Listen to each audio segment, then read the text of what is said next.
নমস্কার ছোট বন্ধুরা, আজকের আমি তোমাদের পড়াবো পশ্চিমবঙ্গ শিক্ষা পর্ষদ অনুমোদিত পরিবেশ ও বিজ্ঞান বইটি। আগের ভিডিওতে তোমরা দেখেছো পোশাক থেকে সমস্ত প্রশ্ন ও উত্তর আমি আলোচনা করেছি। আজকের আমি তারপরে যে পার্টটি ঘরবাড়ি 65 থেকে 90 পেজ পর্যন্ত, সেখান থেকে সমস্ত প্রশ্ন ও উত্তর আলোচনা করিয়ে দেব।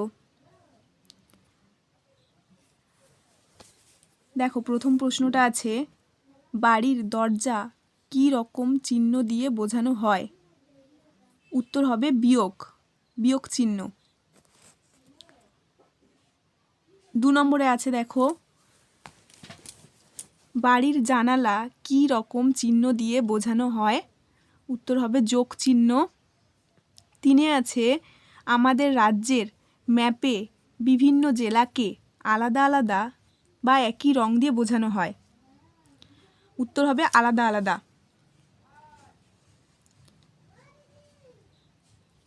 4 দাগেরটা দেখো, ম্যাপ কথাটি কি শব্দ? উত্তর হবে এটি একটি ইংরেজি শব্দ। 5 নম্বরে আছে, ম্যাপকে বাংলায় কি বলে? উত্তর হবে মানচিত্র। 6 দাগেরটা দেখো, কোন দিকটাকে কাগজের কোন দিকে এঁকেছো সেটা মানচিত্রের কোন দিকে দেখাতে হয়? উত্তর হবে ওপর দিকে।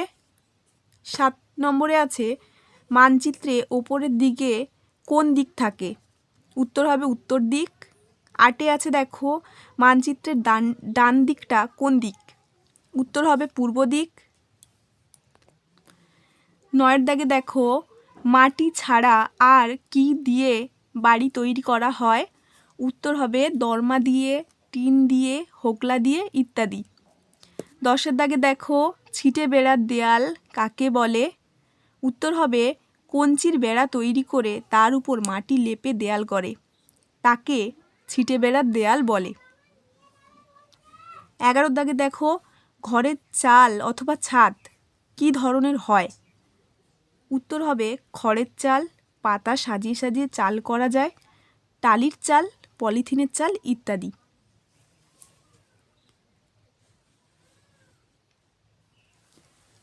12 দাগেরটা দেখো, বাড়ি তৈরি করতে কাজে লাগে এমন কয়েকটি জিনিসের নাম বলো যেগুলো মানুষ পরে তৈরি করেছে। উত্তর হবে টালি, টিন, অ্যাজবেস্টার, ইট, লোহা, সিমেন্ট ইত্যাদি। 13 দাগেরটা দেখো, পাহাড়ি অঞ্চলের লোকেরা ইটের পরিবর্তে কি ব্যবহার করে? উত্তর হবে পাথর ছোট বড় আকারে কেটে ইট হিসেবে ব্যবহার করে। 14 দাগে আছে, দেখো, আগেকার দিনে কিসের ছাদ করা হতো? উত্তর হবে কড়ি বর্গার পেটানো ছাদ। 15 দাগে দেখো, এখনকার দিনে কিসের ছাদ করা হয়? উত্তর হবে ঢালাই করা ছাদ। 16 দাগেরটা দেখো, বাড়ির ছাদ থাকলে আমরা কিসের হাত থেকে রক্ষা পাই? উত্তর হবে বৃষ্টি আটকায়, চড়া রোদের হাত থেকে রক্ষা পাওয়া যায়। 17 দাগের আছে, দেখো, রাজমিস্ত্রি কাকে বলে? উত্তর হবে যারা কর্নিক দিয়ে ইট গাঁথেন, ওলনদড়ি দিয়ে গাঁথুনি ঠিক করেন, তারাই হলো রাজমিস্ত্রি, অথবা যারা পাকা বাড়ি তৈরি করেন তাদের রাজমিস্ত্রি বলে। 18 দাগে আছে, দেখো, যোগানদার কারা? পাকা বাড়ি তৈরির সময় ভেজা ইট, বালি, সিমেন্ট দিয়ে জল মাখেন, অর্থাৎ যারা মিস্ত্রির কাছে বাড়ি তৈরির সরঞ্জাম পৌঁছে দেয় তারাই হলো যোগানদার। 19 দাগের আছে, দেখো, দরজা জানলার পাল্লা লাগাতে কি কি যন্ত্র লাগে? উত্তর হবে করাত, বাটালি, অন্য অনেক যন্ত্র লাগে। 20 দাগের আছে, ছুতোর কাকে বলে?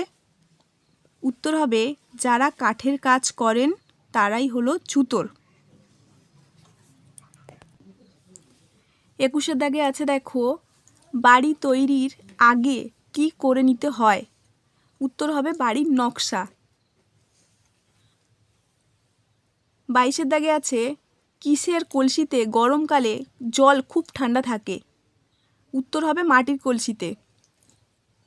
23-এর দাগে আছে কল বসানোর জন্য কী প্রয়োজন?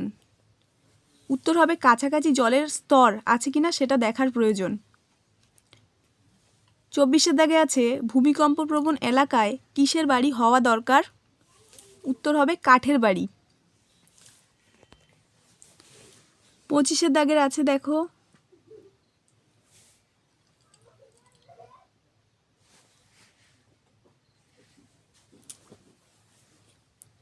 পঁচিশের দাগের কোশ্চেনটা হলো বাড়ির চাল কিসের হলে ভালো? উত্তর হবে টিন দিয়ে। 26-এর দাগে আছে কয়লা কোথা থেকে তোলা হয়? উত্তর হবে মাটির নিচ থেকে।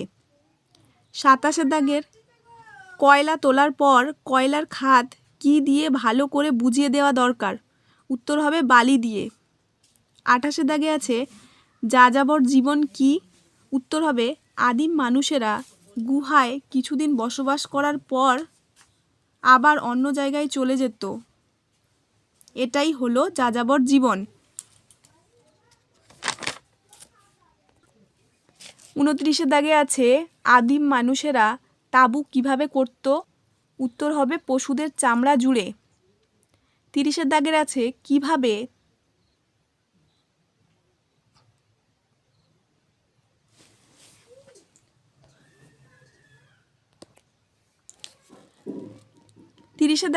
কিভাবে তারা তাঁবুর ভিতরে থাকতো? উত্তর হবে বাচ্চাদের তাঁবুর ভিতরে রাখতো আর বড়রা পালা করে পাহারা দিত। এই ভিডিওটা এই পর্যন্তই।